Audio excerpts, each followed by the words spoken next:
In today's class, we will see what is the difference between into and into corresponding field of.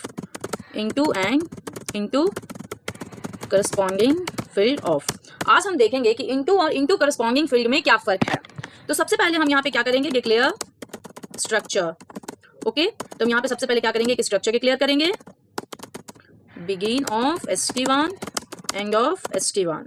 Okay, now our fields are, we will take field from the Mara table. So Magna, type Mara, Magna, MBRSH, type Mara, BRSH, year name, type Mara, year name. Okay, now declare internal table and work area.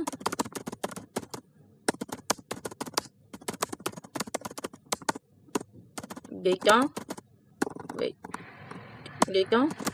ICAV, type standard table of st1 WA, type st1. Okay, now start of selection, because we are writing here the main logic of program. Now select Magna, MBRSH, year name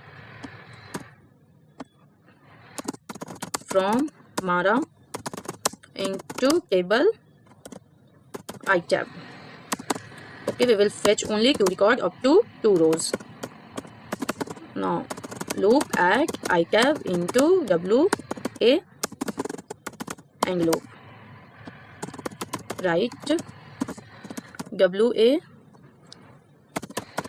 Magna, WA MBRSH, WA year name. Okay, save, check syntax, just activate. See output. Now this is for into, here we are using into. अब जो हम करेंगे वो रहेगा into corresponding field of. Just copy down, Control C, into corresponding field of, Control V. then हम करेंगे from Mara into corresponding field of table ICAV.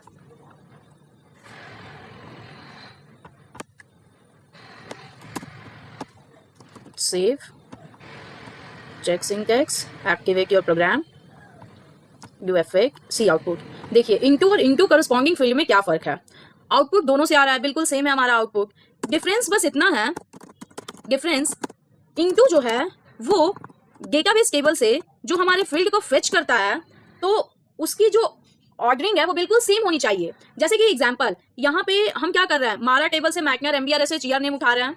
Same order आपका मारा टेबल यानी कि डेटाबेस टेबल जो हमारा सोर्स टेबल है और हमारा टारगेट स्ट्रक्चर जो हमने यहाँ पे स्ट्रक्चर डिक्लेयर कर रखा है, उन दोनों की ऑर्डर अगर सेम होगी तभी वो सही सही रिकॉर्ड फेच करेगा. इन केस अगर उन दोनों की ऑर्डर डिफरेंट हो जाती है तब डेटा गलत असाइन हो जाएगा. इनटू ये करता है. तो whenever we are using into, it is mandatory that ordering of data, ordering of fields in your structure or their data type would be same as your source table. But into corresponding field में क्या है, भले आपका order same ना हो, आपका source table में जो भी ऑर्डर हो आपकी फील्ड्स का और आपका जो टारगेट स्ट्रक्चर है उसमें भले डिफरेंट ऑर्डर हो, उन दोनों की ऑर्डर अगर डिफरेंट भी होगी तब भी डेटा करेक्ट असाइन होगा, क्योंकि इनटू करस्पॉन्डिंग फील्ड क्या करता है, सिर्फ फील्ड के नेम मैच करता है. क्या मैग्नर आपका मारा में है, उसकी डेटा टाइप मैच करेगा, हाँ सेम है. क्या MBRSH आपका मारा में है, हाँ है. तो सिर्फ डेटा टाइप मैच करेगा और डेटा और फील्ड के नेम मैच करेगा. तो ये इसके बेसिस पे उठाता है. इसलिए हम लोग generally into corresponding field of use करते हैं कि मेरा ऑर्डर जो भी हो, अगर मेरी फील्ड उसे मिल रही है हमारा सोर्स टेबल में, तो तुम मेरा रिकॉर्ड को फेच करके ले आओ. लेकिन इनटू क्या करेगा, इनटू अगर जरा सा भी फील्ड का जो ऑर्डर है वो डिफरेंट हुआ, बस वो डेटा रॉन्ग असाइन कर देगा. यही डिफरेंट होता है इनटू और इनटू करस्पॉन्डिंग फील्ड में. तो हम यहाँ पे लिख सकते हैं इनटू में same as your source table और DB टेबल, और इनटू करस्पॉन्डिंग फील्ड में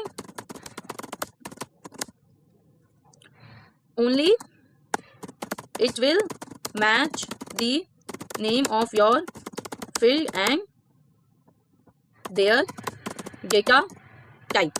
That's all about today. We will see some more topic in the next class. Thank you.